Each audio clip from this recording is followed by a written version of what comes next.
Pushkin.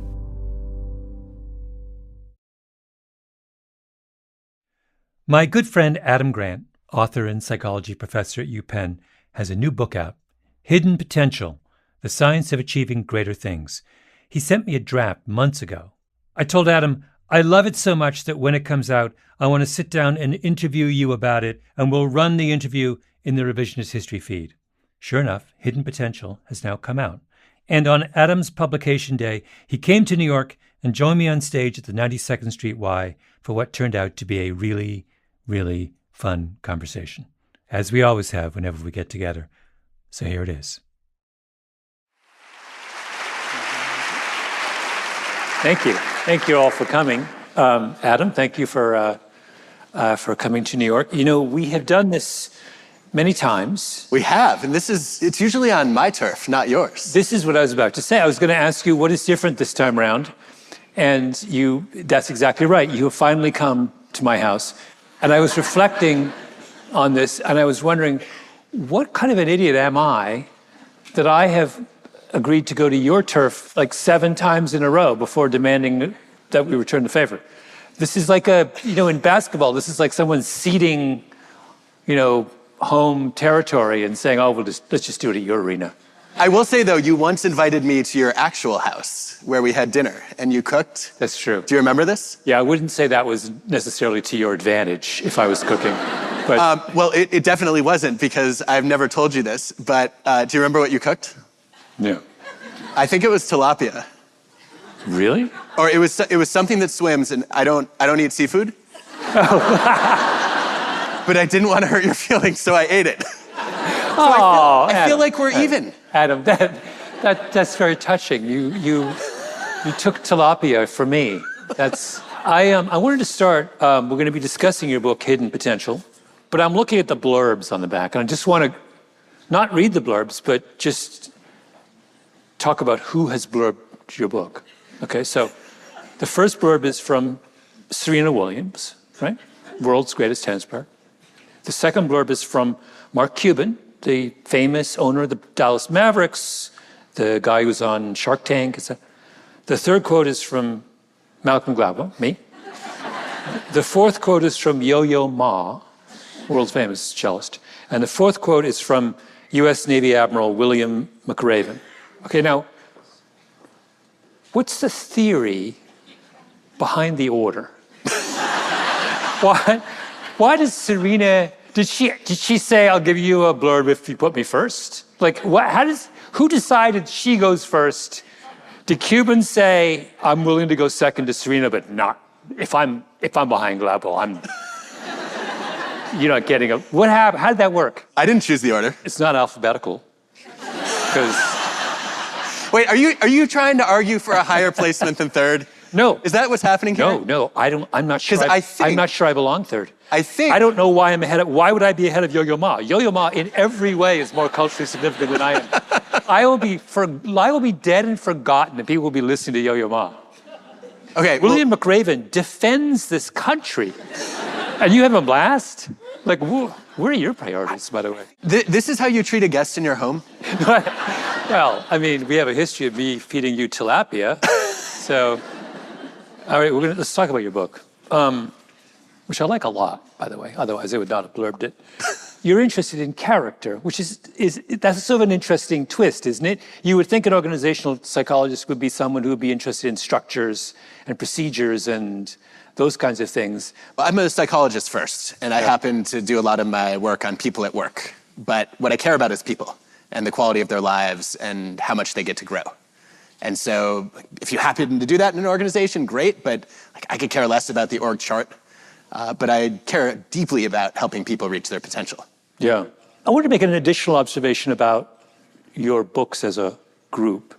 And that is that they're fundamentally about character, as you say, but you're also very interested in sort of interrogating our intuitive ideas about character, right? I'm always reminded, and you will know this, didn't Lee Ross write a famous paper, which was all about how our intuitions about psychology are wrong in the main, and that it seems to me a lot of what you're doing in your books, is this a fair summary of them, is you are continuing on that path of kind of interrogating our intuitive notions about psychology.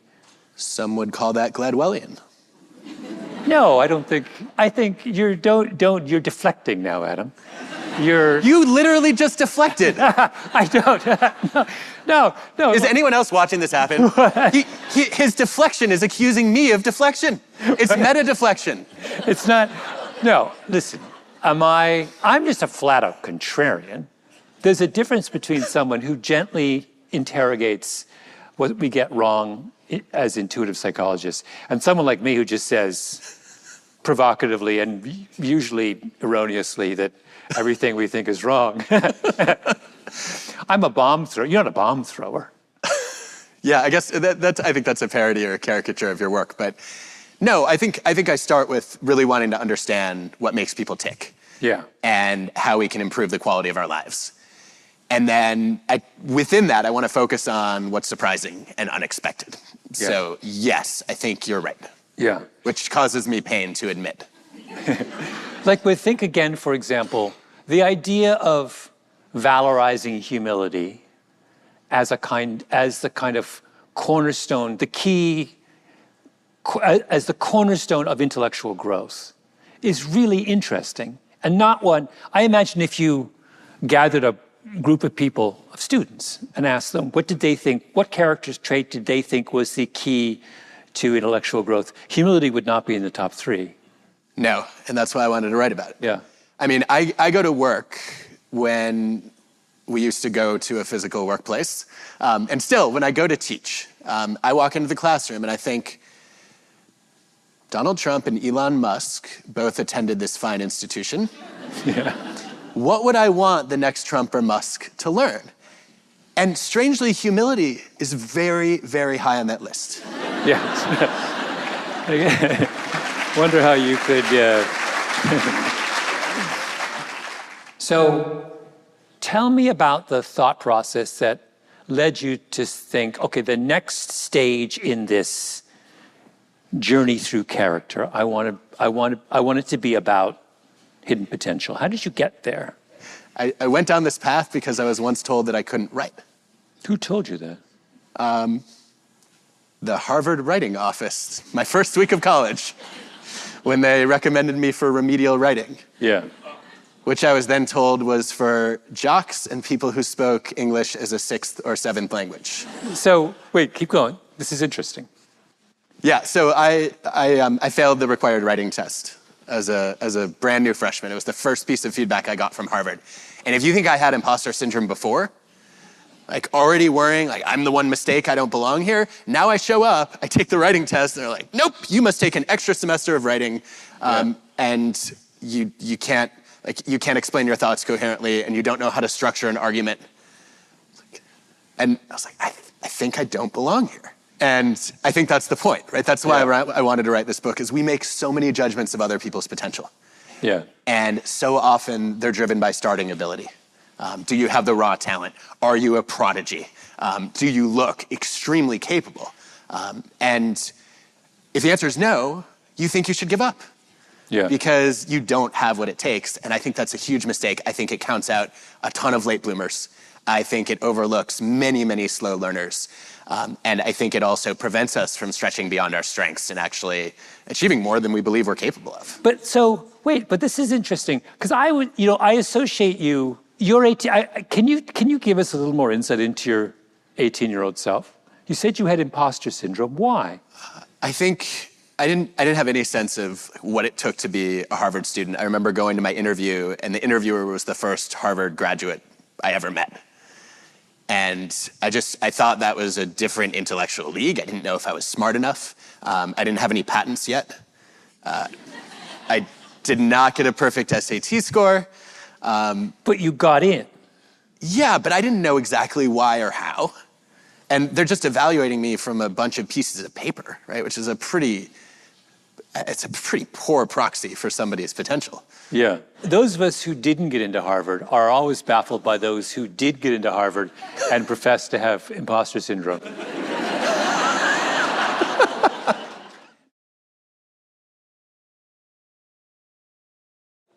what I'm getting at with all these questions about your college years is to what extent this book strikes me, each one of your books is steadily a little more personal. Some of the best parts of this book are where you illustrate some of your points with personal stories.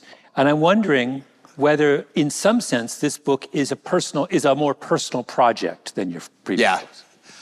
It might be. I think I've gotten more comfortable realizing, like, I've gotten so much, I guess, reader feedback and also listener feedback from podcasts. Like, we like hearing your personal stories. Like, don't always use the data as a crutch. I'm like, they're not a crutch. That's literally what I do. It's how I think. Like, if you ask me a question about anything, I'll be like, well, what is the best randomized controlled trial on that? Yeah. So this is not me like, avoiding sharing. It's that like, I consider systematic evidence to be a better source of knowledge than my idiosyncratic lived experience. But I realize that a lot of people's brains don't work that way. And I think I've come around to the idea that, yes, if I'm sharing my story in service of explaining an idea or revealing a lesson, then that's not about me. That's actually me trying to offer a gift from my life to theirs. I think this book is a personal project because I've realized over the course of writing it that all my achievements that I'm actually proud of were things that I started out bad at. Yeah. And I thought most of my life the opposite was true. I thought what I was supposed to be proud of were the things that came naturally to me. So this is really interesting, and I want to dig into many parts of this. But I want to start with, we were talking earlier about the kind of hidden project in many of your books is interrogating our kind of lay notions of intuitive about psychology that are incorrect. And I'm curious about this. So the lay notion this book is, to your point you just made, the lay notion this book is focused on is we have this kind of veneration of innate ability, but in fact, what the evidence suggests is that many of the most important accomplishments we have are not about what we start with, but what we acquire along the way. And what I want to know is, what I'm curious about is, why do we have, in this specific respect, a lay notion that's so clearly at odds with the facts? Why would we venerate innate ability if innate ability is not nearly as important as, like, what's the reason for that? It's such an interesting question. Off the top of my head, I think there are a couple things going on. Number one, how many parents do you know that are living vicariously through their kids? I mean, your kids are 2 in less than a year, so. It's already started. A lot of people, whether it's, wanting their kids to be highly intelligent or accomplished in their careers or, great athletes or incredible musicians, whatever dreams people have unrealized, they often impose on their kids. Mm-hmm. And I think saying I didn't have the natural ability is a convenient way to say, you know what, like, maybe I didn't waste my potential. I didn't squander an opportunity, which is a lot of cognitive dissonance to live with. To say maybe I could have been great and I didn't have the right approach to learning or the right level of discipline or the right coach. Mm-hmm. That's unsettling to think about. And so I think just, kind of blaming, right, a lack of progress on raw talent, it lets us off the hook a little bit, would be one thought. I think the second thought is that when we see natural talent, we're just blown away by it. If you've ever watched like a 4-year-old play Mozart, it's mind-boggling. And you realize that is a human that's cut from a different cloth than me. And so it's hard to ever see yourself in that person. I remember, actually, I'll give you a personal example on this since you invited me to talk more about myself. Share. So this is about to become the Adam Grant show. Are you ready? Yes. All right. I remember when I'm an introvert. I'm shy. I was extremely afraid of public speaking. And when I decided I wanted to do it, I said, okay, I have to go and learn from great speakers. So the first thing I did was I watched videos of MLK's I Have a Dream speech. It was completely demoralizing. I mean, I watched this, I'm like, I will never, no matter how hard I work at this, I will never get that good. So I'm like, I might as well quit now. And I think that, it feels unfathomable, right? When you see that the innate ability differences between you and someone else could be that great, it just seems impossible for you. And so you assume then that that is what is required. But what you're doing with MLK is you're assuming that what you're observing is an innate, in fact, he grows up in an oral culture, grows up watching his father and others preach sermons. I mean, he's surrounded in a world that is speaking in that vein. It's like he's actually not the right person to look at and see evidence of. That's exactly right, but we don't know it. Yeah, you watch someone as good as Martin Luther King Jr., and you think that's got to be a God-given gift. Yeah. There's no way he was ever bad at speaking, right? He's too good. It's impossible. What we don't see is the history you're describing. We admire people at their peak. We don't get to see the distance they've traveled. We don't see the fact that he started entering public speaking competitions when he was 15 years old. That he had 20 years of deliberate practice under his belt. That the year he gave the Dream speech alone, he gave over 350 speeches, which is probably as many speeches as you've given in your career, I would imagine. So I think we have unfortunate access to greatness. We see people at their peak, and we assume that they started far ahead of us. But is this a universal affliction or an American affliction? Because I bring that up because one of my favorite chapters in this book is you have a chapter on talking about the educational system in Finland and how much it differs from the American system and in its sort of assumptions about learning. And it doesn't sound like the Finns, at least as is expressed in their educational system, hold to a notion of innate ability so what are we dealing with here? Is there something uniquely American about this idea? There may be, to some extent. I think when I think about what we do culturally in the US that's different from other parts of the world, there is a tendency to make the fundamental attribution error more in the US.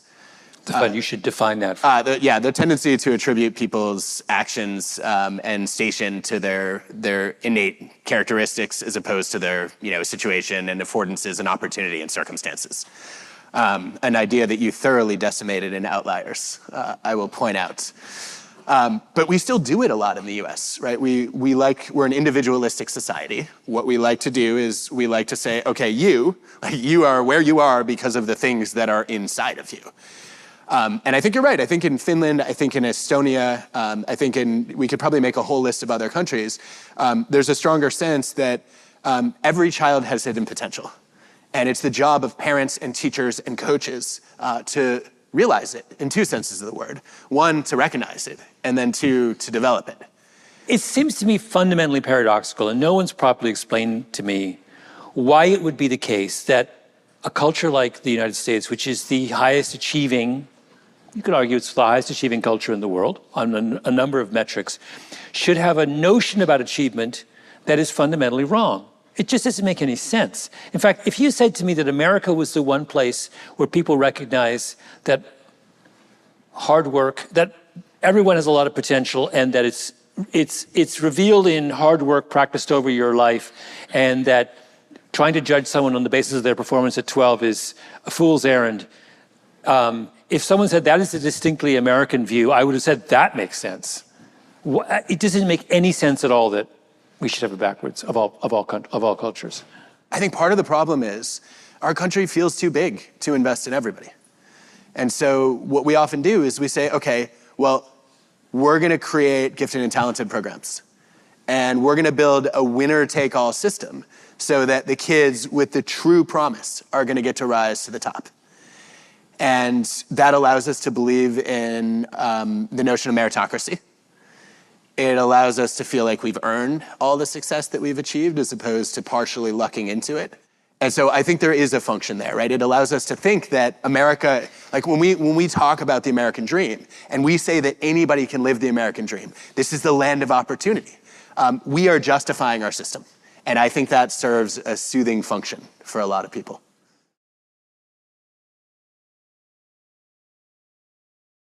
Another one of my favorite chapters in this book is about perfectionism. And it's sort of your critique of where perfectionism leads us, what it costs us. And you start with a really interesting discussion of your time as a diver in high school. and how you were a perfectionist. Can you talk a little bit about how your perfectionism manifested itself and how you came to believe it was self-defeating? Yeah, I actually, at first I didn't know I was a perfectionist when I started diving. And then at some point, it crystallized, and I thought it was a big advantage because in diving, I mean, you've all heard Olympic announcers say perfect 10s. And I thought, okay, in a sport that's judged on perfection, aiming for perfection has got to be the way. And it was such a liability for me, more than an asset. There were a whole bunch of things that I did that were counterproductive. One was I just wasted a lot of time trying to perfect easy dives as opposed to learning harder ones, which limited my degree of difficulty. I actually got an award one year from my teammates. It was the If Only Award. And there was a little drawing of me on a paper plate with a cartoon that said, if only I had pointed my left pinky toe on that dive, I would have gotten an 8.5 instead of an 8. And like, that's not what mattered. Like, I should have been stretching so I could actually touch my toes without bending my knees. That would have made me a better diver. I think not only did I focus on the wrong things, I ruminated a lot, I beat myself up a lot, and I was constantly shaming my past mistakes as opposed to trying to sort of educate my future self from those lessons, and that was not helpful. Probably the worst thing that I did, though, was the balking, where, in diving, when you're going to take off forward, you walk down the board and then jump to the end. Well, if my takeoff, if my approach wasn't perfect, I would just stop and start over, and stop and start over. And then there's a 2 balk rule, and then I have to get off the board, and then I'm not doing dives all practice because, like, what's the point of, yeah. If you balk, in other words, if you stop and start again more than twice, you have to dismount from the... Well, that was the rule that my coach, Eric Best, had to institute because otherwise I would just balk all practice. What's going on inside your head? Are you enjoying being a diver? Yeah, I loved it, but I was really frustrated, feeling like I couldn't get it right. I was really bad. And then when did you start reflecting on the experience and kind of... I think the reason I ask this question is, forgive me, Adam, if I could play Dr. Freud for a moment, and if you'd like to recline. I feel there's a lot more of, your books are a lot more of a personal project than you let on. And this one in particular, I was reading this one, and you have these little moments where you start talking about diving, and I think, if I was a psychoanalyst, I would say, Adam, this book is really about you trying to make sense of the mistakes that little Adam made and the experiences that little Adam had. Is that not fair? I mean, I wouldn't frame that in Freudian terms because I think he set psychology back a century. Oh, of course you would say that. But it's like... I mean, his approach was so unscientific. And if you disagree with him, well, you're in denial. Like, how is that helpful to anyone? Exhibit A. Who's in denial here? I will say there are some good meta-analyses of randomized controlled trials of psychodynamic therapy that show that it can have efficacy for some people in some situations, but I'm still extremely skeptical. Anyway, Adam, I will not be paging Dr. Freud. You where you are?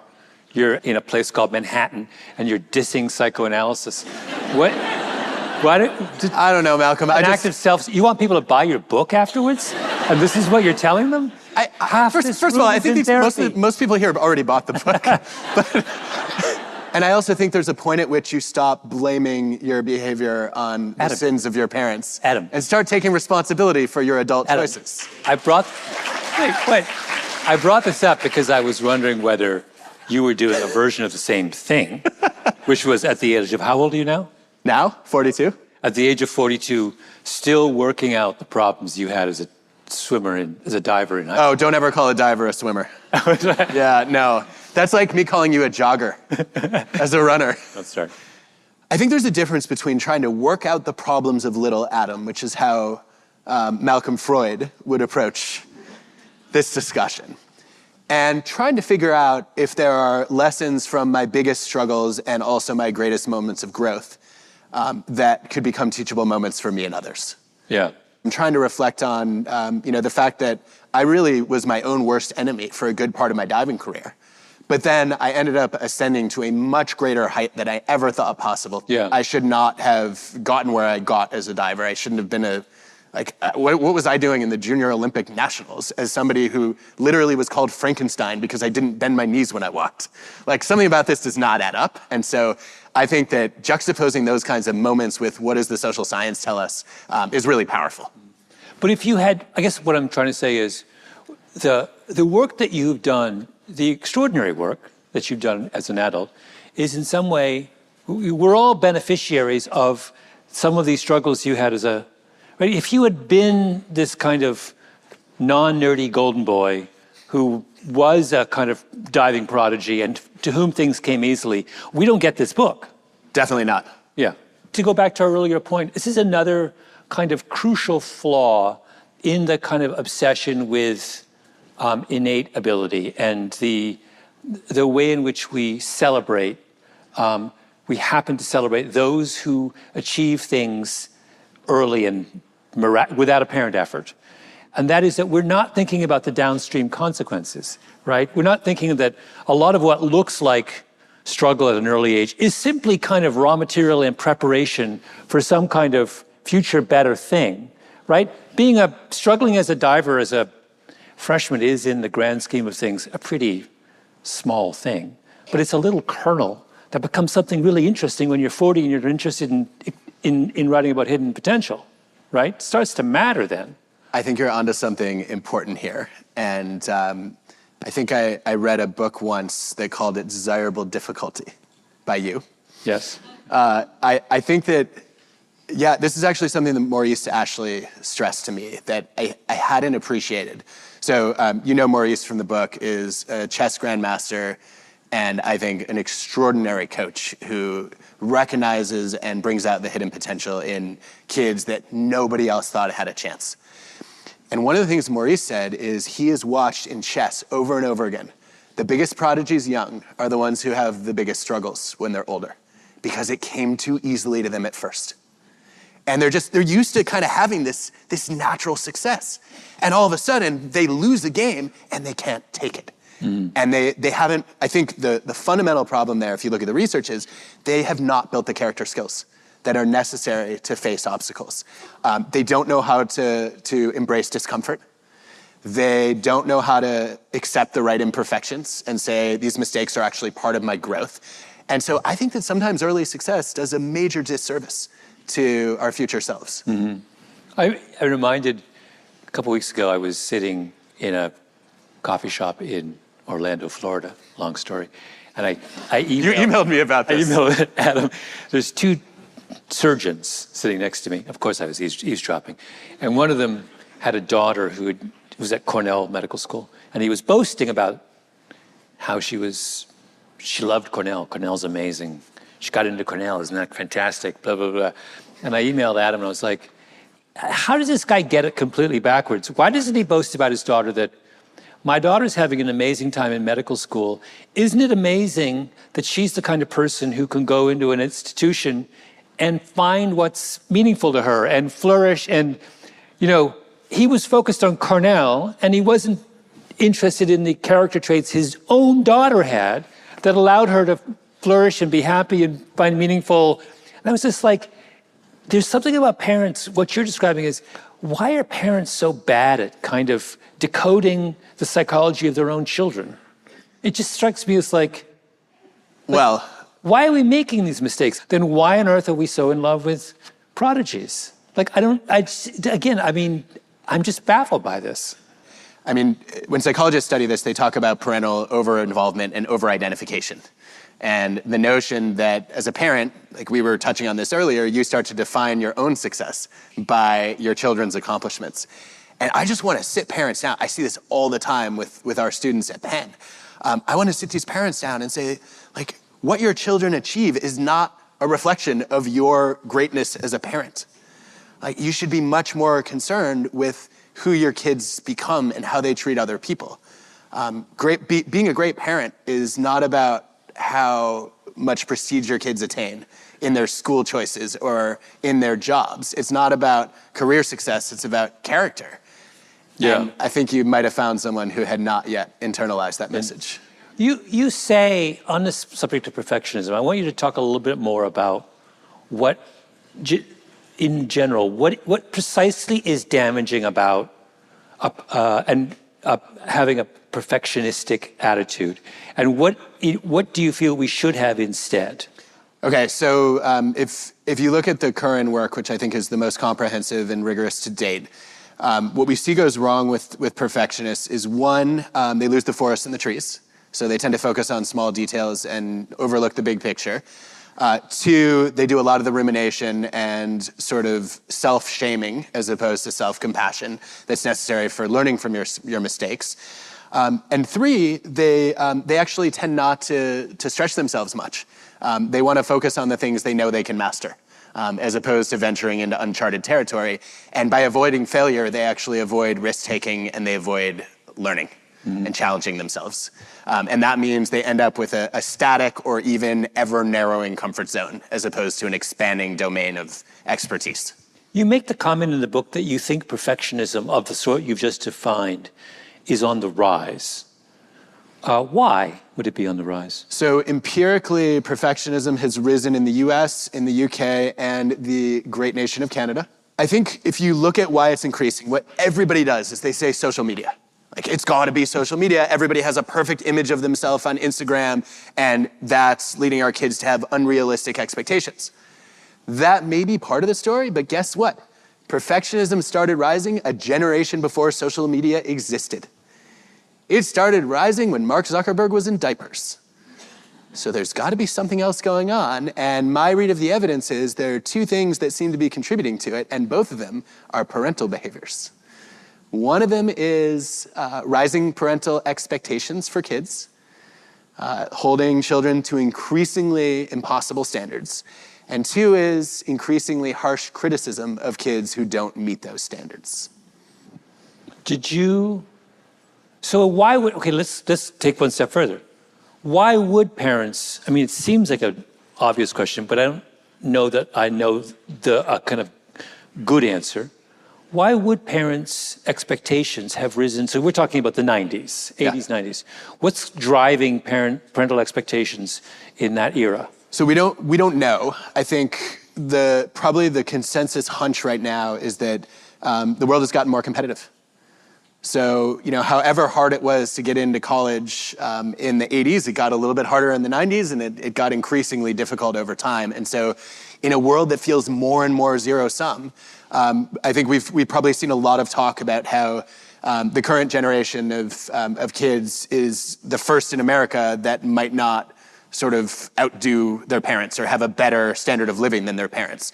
And so when you see that world, when you see a world of scarcity, you think, I've got to do whatever it takes to help my kids succeed, forgetting that the very things you're doing to try to help your kids succeed are just turning them into achievement robots who one day realize, like, this is no way to live a life and burn out.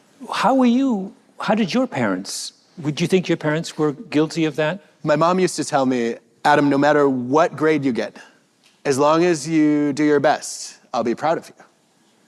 And then she would add, but if you didn't get an A, I'll know you didn't do your best. She said it with a smile. I think she was half kidding, but I took it seriously. Yeah. So yeah, I guess there was a little, I didn't get the harsh criticism though, but I definitely felt like expectations were high. Yeah. The last chapter of your book, you talk a little bit about interviews and admissions and college admissions and things. And I had some big and some small questions about that. You have a very interesting part where you talk about what the evidence, social science evidence, tells us about the success and or failure of affirmative action programs. Can you summarize what social science tells us about that? Yeah, I went in to read the evidence to ask, like, what is the impact of these programs? A lot of people have strong ideological positions on them. I feel like my job as a social scientist is to look at the most careful research that's been done and try to paint the picture of what do we know.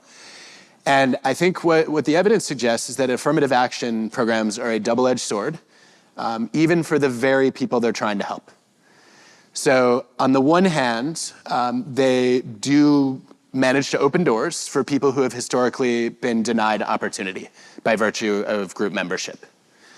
On the other hand, if you enter a university or a workplace that is known to have affirmative action, you perform worse if you are a beneficiary of that program than if the program didn't exist. So we see this with women, we see it with racial minorities. What happens is, and I don't think this will shock anyone, people start to doubt whether they really deserve that spot. Am I qualified? Do I belong here? It's a massive version of imposter syndrome and not the healthy kind. And then other people will question it too. And they're like, well, I don't think you really got in on your own merit. And that self-doubt and constantly being doubted by others, that takes a toll. It's exhausting to deal with. It's distracting to constantly question your capabilities day in, day out. And so, I came away from this evidence thinking, I don't know where I stand. I think that we're sort of damned if we do, and we're damned if we don't. But I do think there's an alternative approach that might be helpful to think about.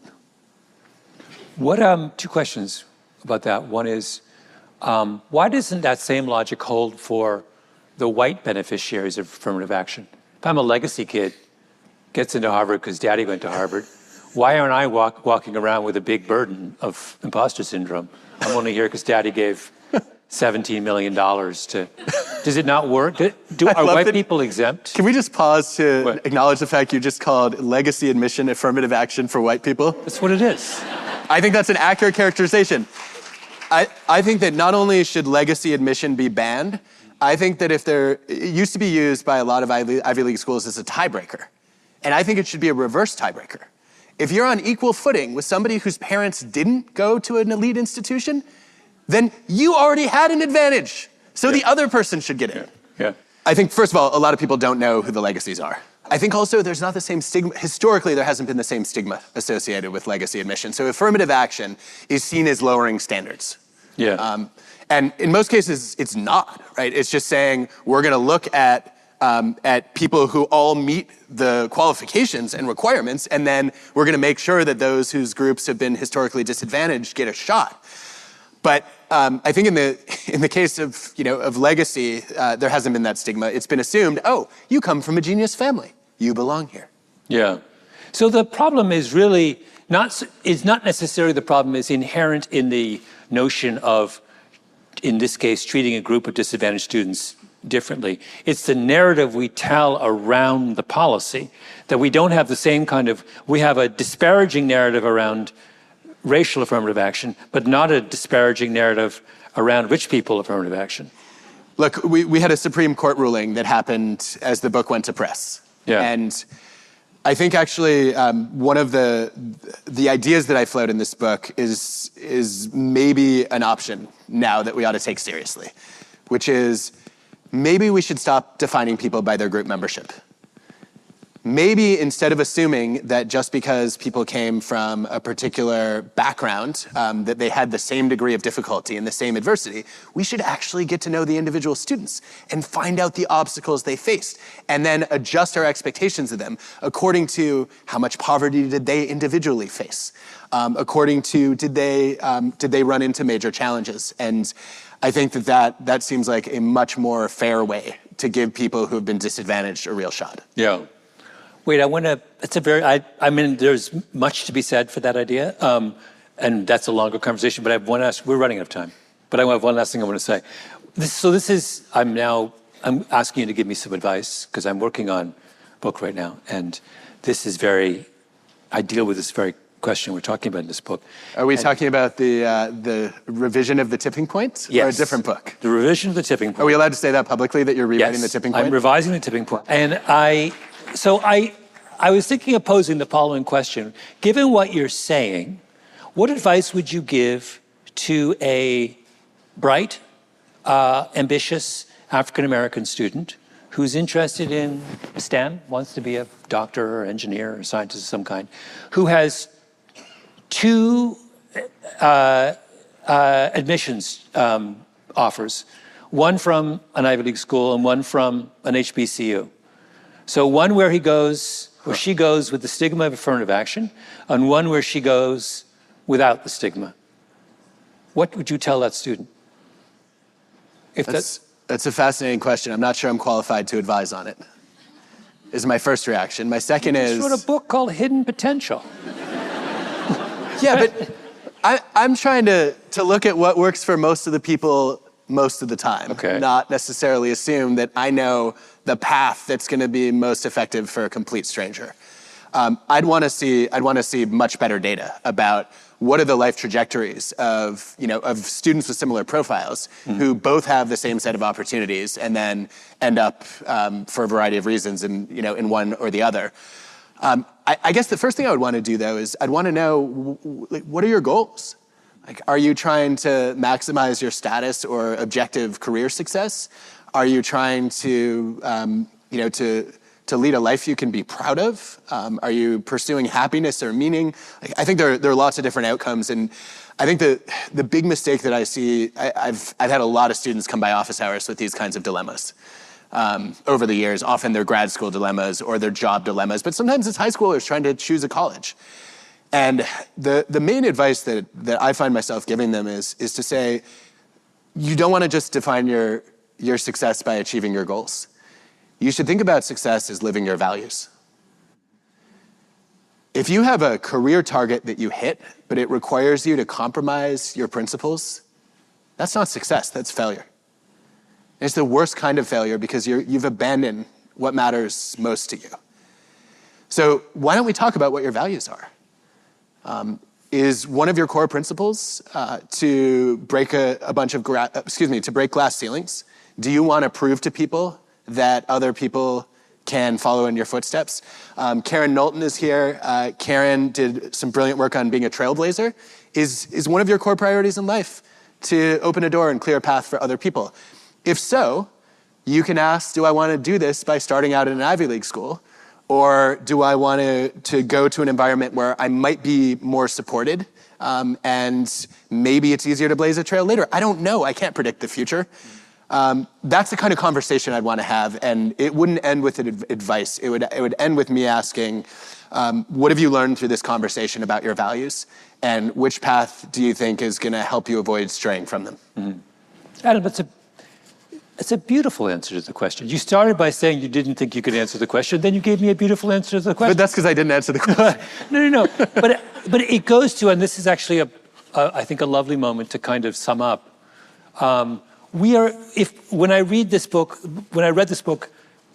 the first and overwhelming thought I had was, we really are asking the wrong questions about something like potential. We're just like, our premises are all wrong, right? That's what you're getting at here. Right? In one chapter after another, you're just saying, wait a minute, we're starting with this perspective, and it's just like, why? What do we, it's that kind of need to go back to fundamentals and re-ask some really basic questions is what is really wonderful about this book. And please go and buy Adam's book. Thank you all.